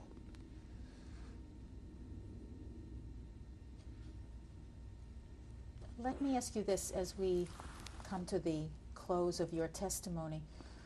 You had said that you moved away from religion because of your experiences. Right. What is your feeling about your religion now? I still ask the same question, why? Why did it happen? I still don't have the answer. But we live in a society which we somehow adjust to the circumstances we live around and respect certain people. Sometimes we follow. It's still embedded a certain tradition in which we don't part it completely with it.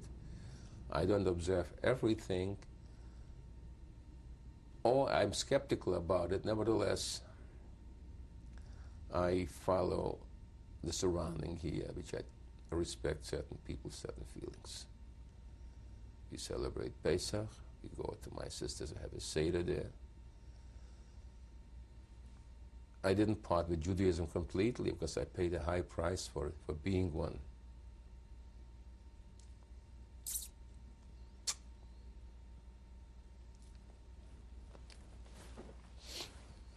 But you cannot part with something which is embedded in you, which you were raised and brought up with it. There's a lot of values in it, a lot of quality in it, as a creative part which has existed for so many thousands of years. It's true or not true, it is. It's something which is there. And the whole world is drinking from the same well without realizing it. So I wouldn't say I parted completely, but I don't take it literally as other people would like me to do it.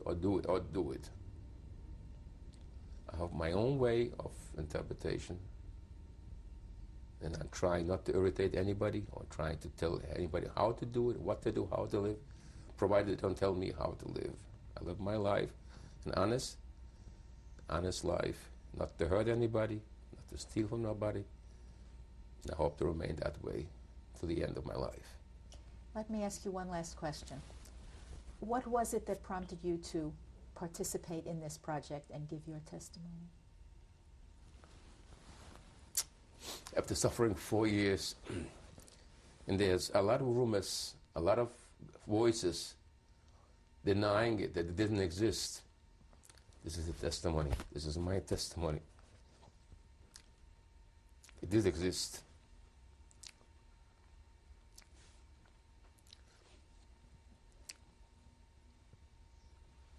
I lost biggest part of my family, most of my family. I had family all over Poland. None of them survived. I was the lucky one, my sister and 2 cousins. I had a huge family in Warsaw. I looked for them, I tried to find any trace of them. None of them. I had uncles in small towns. None of them showed up till now. And from my mother's side, and from my father's side, a huge family. I had an uncle here in the United States, a brother of my father. He died about 15 years ago. I had an aunt on my mother's side in Argentina. She died last year. She was almost 99 years old. I have pictures of my mother, my cousins came to visit me here. So this prompted me to testify that it did exist. It's not a lie. It's not a made-up story. It's real. It was. This what prompted me to testify with to this point here. Is there anything else that you would like to say before we conclude this part of the tape? I think I told you practically everything I could recall, I could remember, I could feel. I feel pain is still there. Thank you very much. Thank you.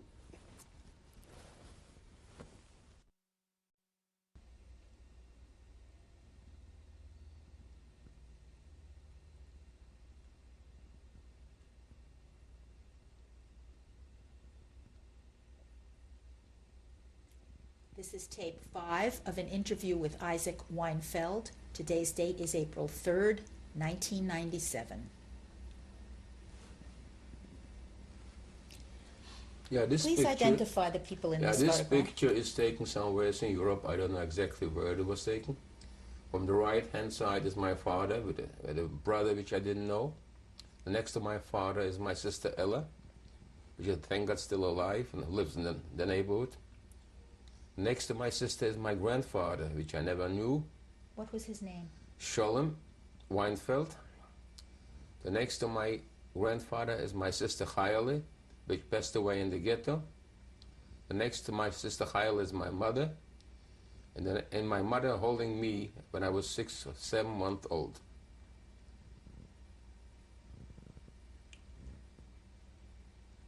Tell me about this photograph.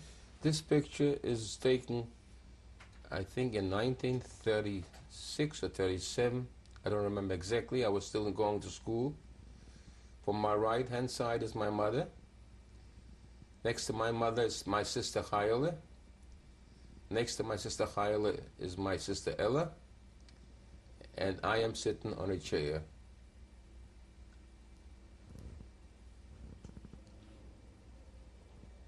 Where was this taken?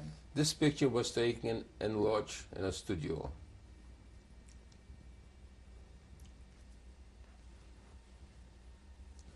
Yeah, this picture was taken in 1938. My sister Chayale and her boyfriend was on the countryside.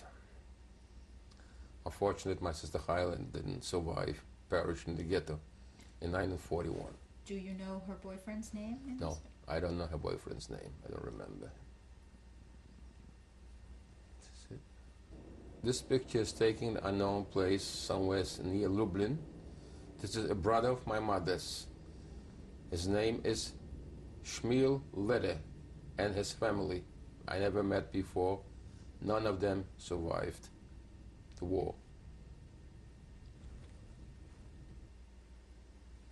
Who is in this photograph? This picture is one of my youth sweetheart.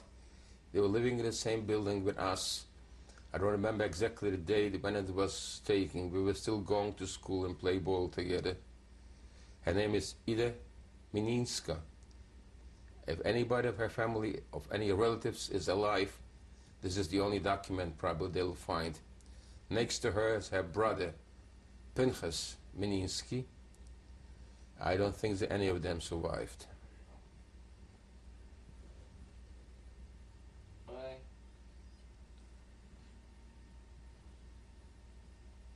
When and where was this taken?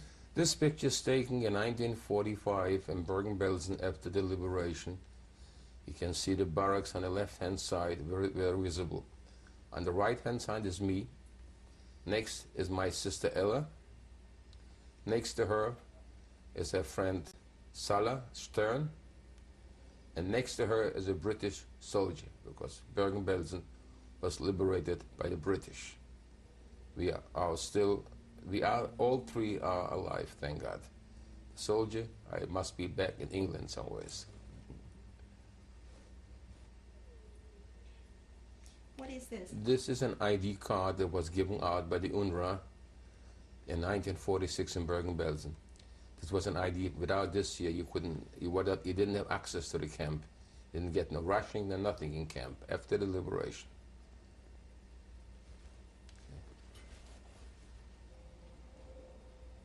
And what is this? This is also a ID card issued by the UNRWA in 1946 in Bergen-Belsen.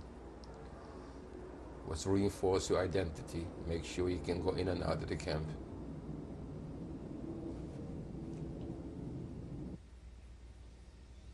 What is this photograph? This represents a very dear day in my life. After I came to the United States, established myself. I had a job. I met a lovely girl. The name is Molly Goldenberg.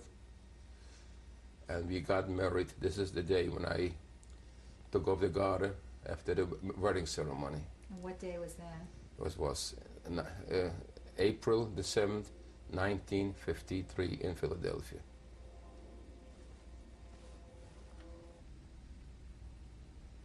When was this taken? This picture was taken in 1992, on my daughter's wedding, actually. It was the day of my daughter's wedding, when Penny got married. And the people... It's myself and my wife, which unfortunately doesn't live no more. I perished a year and a half ago. This picture is my daughter's wedding. Her name is Penny Ross, and her husband. What's his name? And his name is Gary Ross. And when was this taken? Blank. I don't know exactly what that is. You would have to cut it up. I don't know, it was taken probably about 2 years ago. This is my daughter Michelle, which lives with me here and still studying and working. This picture was taken last year in Florida. From the right-hand side is my sister. In the center is my cousin Sarah Oppas, maiden name Weinfeld. We grew up together in Lodge. Unfortunately, she is now disabled. And on the left-hand side of myself. And that's your sister, Yeah, Ella. my sister, on the right-hand side is my sister Ella, right? Which lives around the neighborhood, thank God, and she's well. Is your cousin also a survivor? Yeah, my cousin is also a survivor. She survived Bergen-Belsen. She was in Lodge Ghetto and survived the Bergen-Belsen camp. Who is this? This picture was taken recently. This is my granddaughter, Lindsay Sharon Ross. She's 8 years old.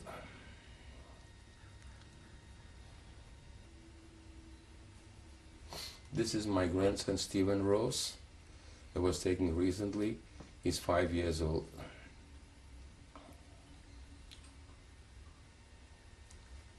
This is a death certificate which I picked it up and lodged 3 years ago when I was in Poland. That somehow survived and the Jewish community bought it up from them. This is my brother. He died by accident in 1933. He was 8 years old. And his name? His name is Shulam Weinfeld.